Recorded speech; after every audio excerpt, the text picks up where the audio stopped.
All right, we're live. How you all doing? So we are the long-term solutions team for the Vision Zero Task Force for New York City. The teammates here are myself, Angela Stewart, who is +1 at home, and then Victoria Show. And what we are doing is extending from the great work that the short-term wins team did by building the custom solution out, as well as the governance and the data frameworks. So what are we doing? So we set a lot of high-level numbers and all of that, but I just want to set a precedent for what all of this data structure frameworks does for research, right? 18% probably sounds minor to a lot of people, but what if I told you 18% represented lives in New York City? And that represented the amount of lives that were saved in the decrease of traffic-related, including with micromobility, fatalities between October of 2024 and October of 2025. That's what this research is adding to. And then the way that we're doing that is by equipping the team with the challenge, right? We're supporting them in it. They have a lot of data sources across the task force of 15 different agencies. They have their own silos. It's not necessarily integrated. What we're trying to do is address that and that knowledge sharing problem, that technology problem of not having that central repository. So what's the solution? Let me cut to the fat, right? It's that we're going to create a custom researching agent in Copilot Studio. We're also going to get them an integrated SharePoint site that can be used across agencies, which meets their data privacy regulations with the OTI, the Operation Technology Innovation Office, so that they can all access the information and be equipped to proactively use the research and not reactively.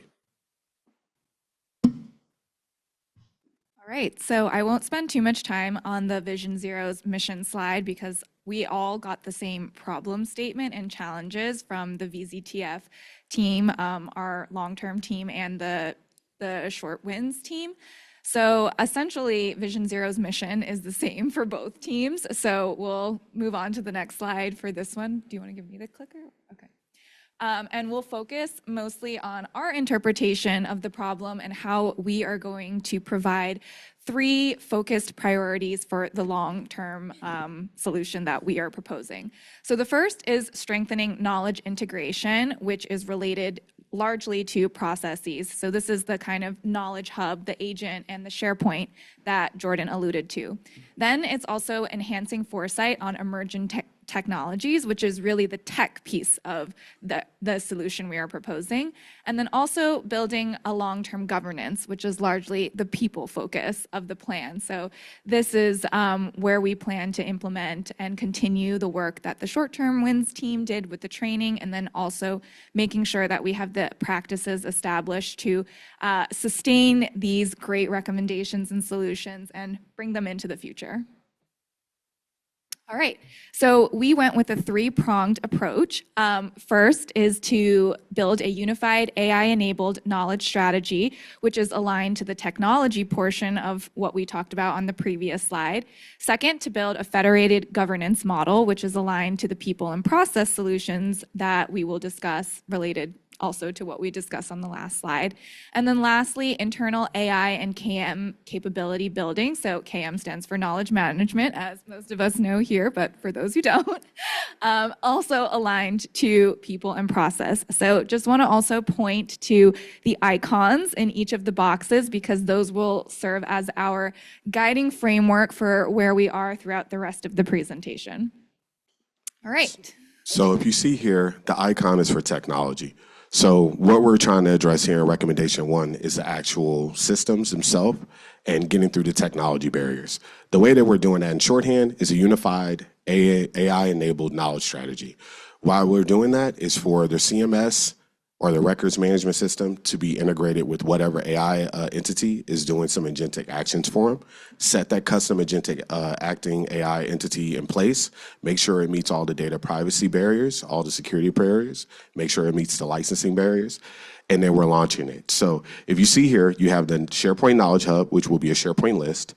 Part 2 of that is then an actual custom agent. So we're launching off of the feedback survey that Short-Term Wins is giving to really build out a more custom shareable persona in a researcher agent that we'll have shared with all of the task force through their security group. Next slide. So here's a little bit more detail. we have a full workflow that will happen with getting into the list. You start with what the AI entity generates. Next, you have an upvote or a downvote of a human resource. Then you have it triaged and validated that it came from someone in the security group with the task force, and then it's added to the list, aka the hub, in SharePoint. Next slide. So what domains, right? What is this research looking at? So we built a pseudo taxonomy. We have some topics and some nodes and all of that. So new vehicle types, vehicle sharing, traffic management, safe technology. We're looking at that in the subtopics for news blasts, legislation policy, in country and out of country, as well as emerging resource from great institutions like Columbia University. It'll then bring that in summary with the links and URLs and the authors to the VZTF task force. They can upvote it or downvote it as useful. It can then get validated and added to their hub. So here is the real detail. So one of the things that I wanted to equip the great Terry Matthews with is user stories. Because one of the great things that happen in the checks and balances of government is you have a separate office that governs some of your approvals, your procurement. So these are the user stories and features for every modular component of enabling this AI solution and its hub that it disseminates information to. Some of the highlights that I would like to call out: the governance workflow we're reporting, Feature 5 with the upvote in the workflow, and then also one of my personal favorites is Feature 3 with automated scanning and translation, so that no one has to worry about if it's the right language. You get the information from the government or the entity that's doing the traffic, urban transportation regulations that are working. You get the translation and can make your decisions.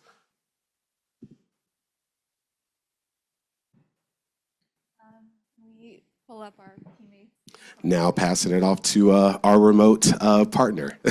Thanks, Jordan. Our second recommendation introduces a federated governance model to unify how all 15 Vision Zero agencies share, validate, and apply insights. Today, agencies operate in silos with different standards and workflows. The Quick Wins team will implement the co-pilot environment, but without strong governance, the system will remain fragmented. If Vision Zero Task Force adopts a federated governance structure with clear decision insights, shared standards, and cross-agency oversight, then we should introduce friction, eliminate duplication work, and ensure that AI-generated intelligence is accurate, trusted, and consistently used in policy decisions.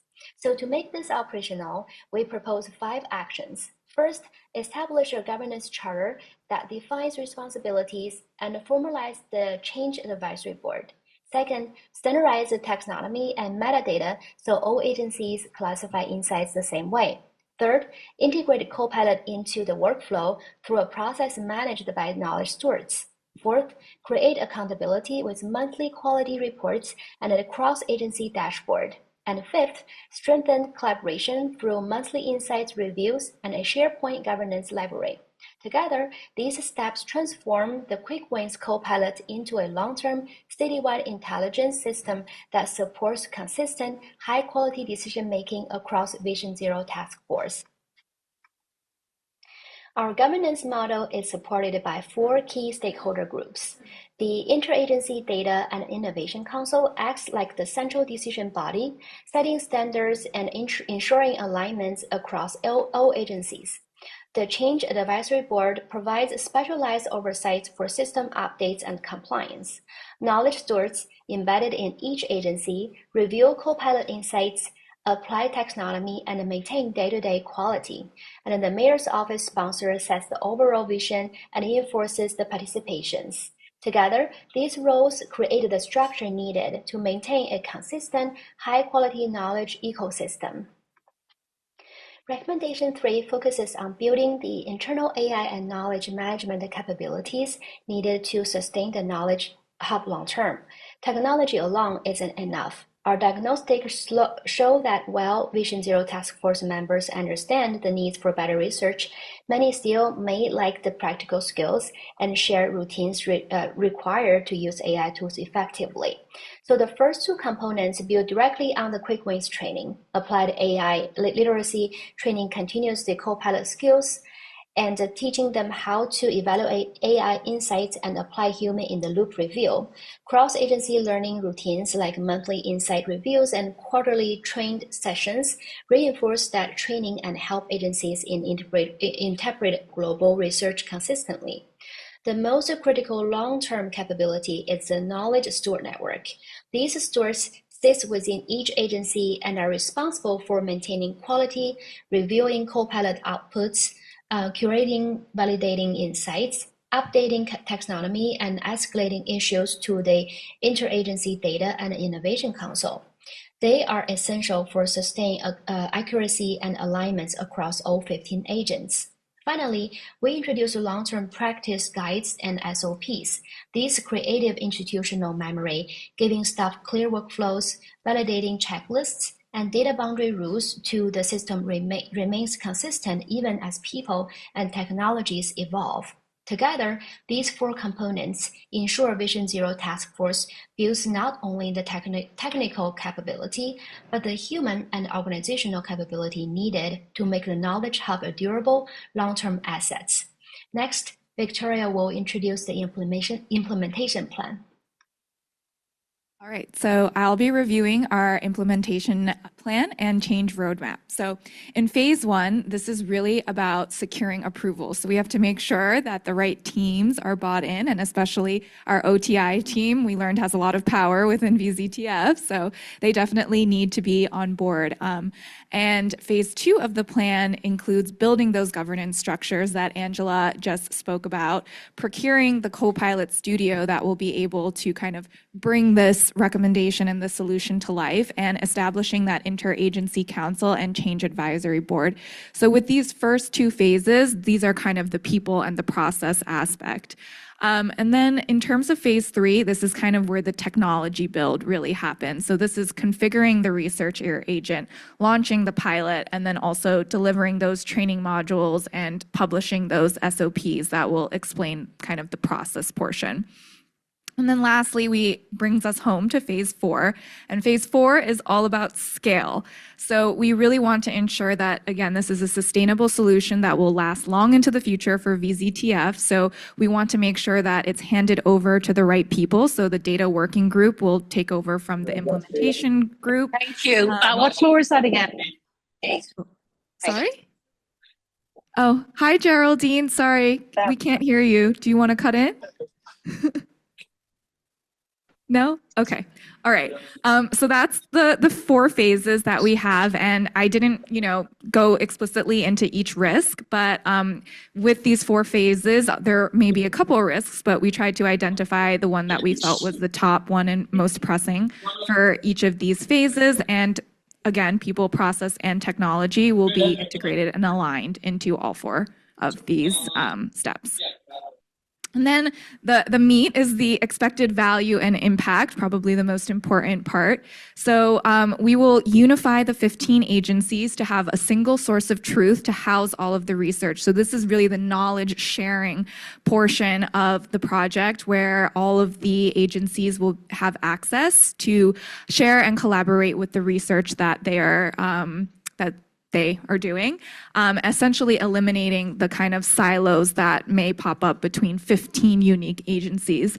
And then we also really hope for a reduction in time saved. We want the research time to be reduced, because from the meetings that we've been having with VZTF, we understand that right now things are being pulled manually. There's no clear processes.